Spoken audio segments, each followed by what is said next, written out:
you went to a brain coral, all right, you very, very gently just rest your hand on that coral. If you were to come back in about a week, you're actually going to find the outline of your handprint to be embedded in that coral. And then if you were to come back in a few more weeks, you would actually find that part of the coral to be completely dead. Alright, so those are going to be some of the white patches that you guys might see down there today on these corals. Now these corals also take a pretty long time to grow. Would anybody like to guess how long it takes a brain coral to grow to the size of a soccer ball? Somebody said it, 200 years. You're right. On average, 200 years to grow to the size of a soccer ball, and then it's only going to take a few weeks for you to actually kill that coral just by going down there and simply touching it.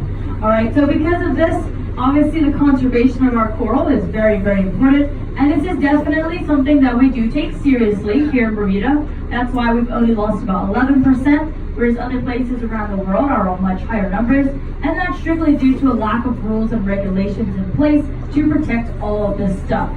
So fortunately for us, we actually have a Conservation Act on our reef system, and this was put into place in 1966.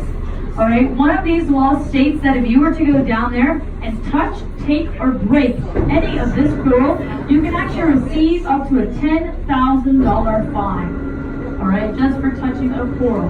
So we do pretty much take it as serious as drug trafficking down here, as we do need to.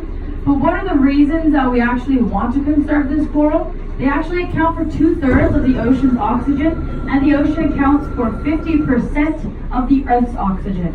So that means that half of the air that you guys are breathing in right now has in fact come from the ocean, and then a very large portion of that has come from these corals that you guys can see here and from corals all around the world. Alright, so definitely important that we do take care of our reef systems. Now those white patches that I told you guys about on the corals, they don't just come from people going down there and touching them, but they also come from a brightly colored fish called the parrotfish. Anybody heard of this guy? Yeah, very brightly colored fish. Alright, he doesn't just get his name from the bright colors, but because his teeth are actually fused together to form what looks like a beak. Alright, he uses this beak and he feeds on algae that actually grows on top of the coral. So he's a very important part of our reef system.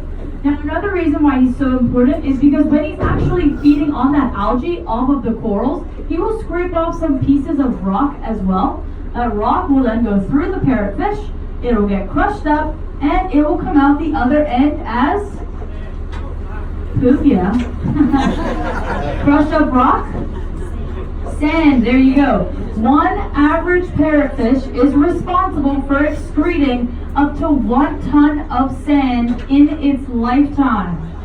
Yeah, so just think about that. How many of you guys have already been to the beach? Yeah, I'm sure like half of you, right?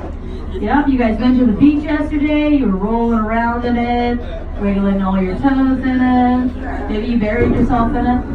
Yeah. That's parrotfish poop, alright? It's estimated that up to 75% of the sand on Bermuda's beaches has come out of the rear end of a parrot.